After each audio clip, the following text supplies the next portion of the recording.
ಮೇಕೆದಾಟು ಅಣೆಕಟ್ಟು ನಿರ್ಮಾಣಕ್ಕೆ ಸ್ಥಳ ನಿಗದಿ ಆಗಿದೆ. ಸ್ಥಳ ನಿಗದಿ ಮಾಡಿದಂತ ಜಲಸಂಪನ್ಮೂಲ ಇಲಾಖೆ ಡ್ಯಾಂ ನಿರ್ಮಾಣ ಸ್ಥಳದ ಬಗ್ಗೆ ಕೇಂದ್ರಕ್ಕೆ ಮಾಹಿತಿಯನ್ನ ಕೊಟ್ಟಿದ್ದಾರೆ. ಸುಪ್ರೀಂ ಕೋರ್ಟ್ ಈಗಾಗಲೇ ಮೇಕೆದಾಟು ಅಣೆಕಟ್ಟು ಈ ಯೋಜನೆಗೆ ಅಸ್ತು ಅಂದಿತ್ತು. ಹೀಗಾಗಿ ಈಗ ಸ್ಥಳ ನಿಗದಿ ಮಾಡಲಾಗಿದೆ. ಹಲವು ಅಧ್ಯಯನದ ಬಳಿಕ ಡ್ಯಾಂಗೆ ಸ್ಥಳವನ್ನ ಆಯ್ಕೆ ಮಾಡಿಕೊಂಡಿದ್ದಾರೆ. ಅರ್ಕಾವತಿ ಕಾವೇರಿ ಸೇರುವಂತ ಸಂಗಮದಲ್ಲಿ ಡ್ಯಾಂ ನಿರ್ಮಾಣ ಮಾಡಬೇಕು ಅಂತ ಸ್ಥಳವನ್ನ ಈಗ ಗುರುತಿಸಿದ್ದಾರೆ.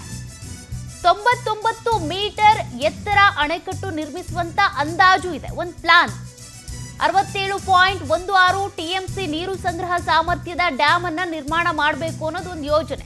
ಅಣೆಕಟ್ಟಿನಿಂದ 5173.0 ಹೆಕ್ಟೇರ್ ಮುಳುಗಡೆ ಆಗುತ್ತೆ ಜಾಗ. ತಮಿಳುನಾಡಿಗೆ ನೀರು ಹರಿಸುವುದಕ್ಕೆ ಅನುಕೂಲ ಆಗುತ್ತೆ ಅನ್ನುವಂಥ ಚರ್ಚೆಗಳು ಕೂಡ ಇದೆ. ಇದಕ್ಕೆ ಸಂಬಂಧಪಟ್ಟಂತೆ ಗೋವಾ, ತಮಿಳುನಾಡು ಅಡ್ಡಿ ಆಗ್ತಾ ಇತ್ತು. ಕೊನೆಗೂ ಕೂಡ ಕ್ಲಿಯರೆನ್ಸ್ ಸಿಕ್ಕಿದೆ. ಸುಪ್ರೀಂ ಕೋರ್ಟ್ ಕೂಡ ಈಗ ಈ ಒಂದು ಅಣೆಕಟ್ಟಿಗೆ ಅಂತೇಳಿ ಗ್ರೀನ್ ಸಿಗ್ನಲ್ ಕೊಟ್ಟಿದೆ. ಹೀಗಾಗಿ ಅಣೆಕಟ್ಟು ನಿರ್ಮಾಣಕ್ಕೆ ಅಂತೇಳಿ ಜಾಗವನ್ನ ಗುರುತಿಸಲಾಗಿದೆ. ಇಷ್ಟಿಷ್ಟು ಅಂತ ಒಂದು ಅಂದಾಜು ಕೂಡ ಇದೆ. ಅದರಂತೆಯೇ ಆಗುತ್ತಾ ಪ್ಲಾನ್ ನೋಡಬೇಕಿದೆ. ಮತ್ತೊಂದು ಕಡೆ ಇಷ್ಟೆಲ್ಲ ಜಾಗ ಮುಳುಗಡೆ ಆಗ್ತಾ ಇದೆಯಲ್ಲ, 5000 ಹೆಕ್ಟೇರ್, ಅದಕ್ಕೆ ಪರ್ಯಾಯವಾಗಿ ಅಲ್ಲಿನ ಜನರಿಗೆ ಎಲ್ಲಿ ಜಾಗ ಕೊಡ್ತಾರೆ, ಏನು ಪರಿಹಾರ, ಅದ್ರ ಬಗ್ಗೆನೂ ಕೂಡ ಮೊದಲೇ ನಿರ್ಧಾರ ಆಗಬೇಕಾಗುತ್ತೆ.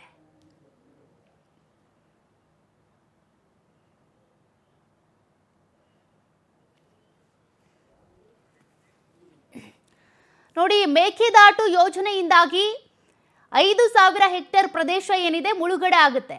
ಆ ಸ್ಥಳದಲ್ಲಿ ಹಾಗಾದ್ರೆ ಜನರು ಏನೀಗ ವಾಸಿಸ್ತಿದ್ದಾರೆ ಅಥವಾ ಅವ್ರಿಗೆ ಸೇರಿದಂಥ ಜಾಗ ಇದೆ, ಆ ಜಾಗಕ್ಕೆ ಪರ್ಯಾಯವಾಗಿ ಅವ್ರಿಗೆ ಮತ್ತೆ ಬೇರೆ ಜಾಗ ಕೊಡಬೇಕಲ್ಲ, ಅದ್ರ ಬಗ್ಗೆನೂ ಕೂಡ ಚರ್ಚೆ ಆಗಬೇಕು.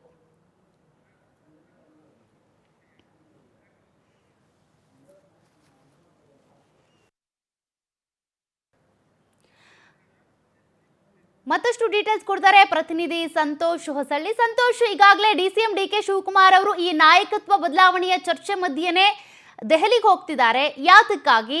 ಮತ್ತೊಂದು ಕಡೆ ಮೇಕೆದಾಟು ಯೋಜನೆಗೆ ಸಂಬಂಧಪಟ್ಟಂತೆ ಜಾಗ ಗುರುತಿಸಲಾಗಿದೆ ಅನ್ನೋದು ಗೊತ್ತಾಗ್ತಾ ಇದೆ. ಈಗ ಪ್ರದೇಶ 5000 ಹೆಕ್ಟೇರ್ ಮುಳುಗಡೆ ಆಗುತ್ತೆ. ಅದಕ್ಕೆ ಸಂಬಂಧಪಟ್ಟಂತೆ ಏನು ನಿರ್ಧಾರ ತೆಗೆದುಕೊಂಡಿದ್ದಾರೆ?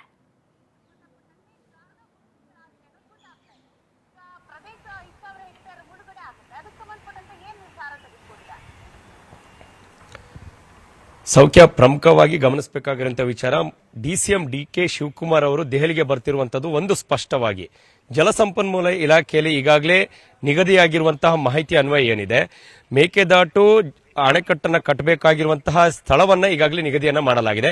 ಅದಕ್ಕೆ ಸಂಬಂಧಪಟ್ಟಂತೆ ಕೇಂದ್ರ ಜಲಸಂಪನ್ಮೂಲ ಇಲಾಖೆ ಸಚಿವರು CR ಪಾಟೀಲ್ ಅವರನ್ನ ಭೇಟಿಯಾಗಿ ಸಂಬಂಧಪಟ್ಟಂತಹ ಅಧಿಕಾರಿಗಳಿಗೆ ಹಾಗೂ ಸಮಿತಿಯ ಕೆಲವೊಂದಿಷ್ಟು ಸದಸ್ಯರುಗಳಿಗೆ ಮಾಹಿತಿಗಳನ್ನು ಹಂಚಿಕೊಳ್ಳುವಂತಹ ನಿಟ್ಟಿನಿಂದಾಗಿ ದೆಹಲಿ ಪ್ರವಾಸವನ್ನ ಕೈಗೊಂಡಿದ್ದಾರೆ. ಒಂದು ಸ್ಪಷ್ಟ, ಅದು ಕೂಡ ಪ್ರಮುಖವಾಗಿ ಇವತ್ತು ಈಗಾಗಲೇ ತೆಗೆದುಕೊಂಡಿರುವಂತಹ ನಿರ್ಧಾರವೇನಿದೆ, ಮೇಕೆದಾಟು ಅಣೆಕಟ್ಟನ್ನ ಎಷ್ಟು ಹೆಕ್ಟೇರ್ಗಳಲ್ಲಿ ನಿರ್ಮಾಣವನ್ನ ಮಾಡಬೇಕಾಗುತ್ತೆ, ಅದರಿಂದ ಎಷ್ಟೆಲ್ಲ ಉಪಯೋಗಗಳಾಗುತ್ತೆ, ಯಾವ ಯಾವ ರಾಜ್ಯಗಳಿಗೆ ಎಷ್ಟು TMC ನೀರನ್ನ ಶೇಖರಣೆ ಮಾಡೋದಕ್ಕೆ ಸಾಧ್ಯವಿದೆ, ಈ ರೀತಿಯಾದಂತಹ ಸಂಪೂರ್ಣ ಅಂಕಿಅಂಶಗಳ ಮಾಹಿತಿಗಳನ್ನ ಪಟ್ಟಿಯನ್ನ ಹಿಡಿದುಕೊಂಡು ದೆಹಲಿಗೆ ಅವರು ಬರ್ತಿದ್ದಾರೆ ಅನ್ನುವಂಥದ್ದು ಸ್ಪಷ್ಟವಾಗುತ್ತೆ.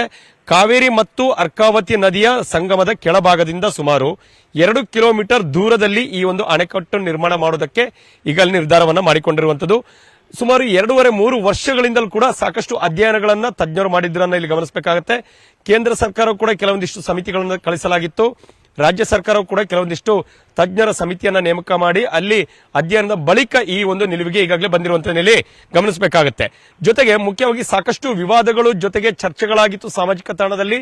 ಕಾವೇರಿ ವನ್ಯಜೀವಿಗೆ ಸಂಬಂಧಪಟ್ಟಂತಹ ಪ್ರದೇಶಗಳಿದೆ, ಅದಕ್ಕೆ ಪರ್ಯಾಯವಾಗಿ ಯಾವ ರೀತಿಯಾದಂತಹ ಒಂದು ಪ್ರದೇಶಗಳನ್ನ ಗುರುತಿಸಲಾಗುತ್ತೆ, ಅದೆಲ್ಲವನ್ನು ಕೂಡ ಇದೀಗ ರಾಜ್ಯ ಸರ್ಕಾರ ಗುರುತಿಸಿದೆ ಅನ್ನೋದರ ಬಗ್ಗೆ ಕೂಡ ಮಾಹಿತಿಗಳನ್ನ ಅದರಲ್ಲಿ ಉಲ್ಲೇಖ ಮಾಡಲಾಗಿದೆ.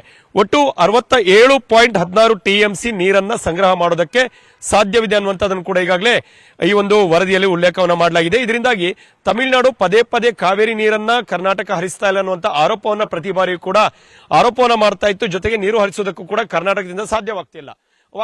ಪ್ರಮುಖವಾಗಿ ಪ್ರತಿ ಬಾರಿಯೂ ಕೂಡ ಬರ ಹೆಚ್ಚಾಗಿ ಮಳೆಯ ಅಭಾವ ಕಾಡ್ತಿದ್ದಂತ ಸಂದರ್ಭದಲ್ಲಿ ಯಾವ ಯಾವ ಮಳೆಯ ಕಡಿಮೆ ಅವಧಿ ಉಂಟಾಗ್ತಾ ಇತ್ತು ಕರ್ನಾಟಕದಲ್ಲಿ. ಆ ಸಂದರ್ಭದಲ್ಲಿ ಸಹಜವಾಗಿ ತಮಿಳುನಾಡಿಗೆ ಏನು ಸುಪ್ರೀಂ ಕೋರ್ಟ್ ಕೊಟ್ಟಂತಹ ಆದೇಶದ ಅನ್ವಯ ನೀರನ್ನು ಹರಿಸುವುದಕ್ಕೆ ಸಾಧ್ಯವಾಗ್ತಿರಲಿಲ್ಲ.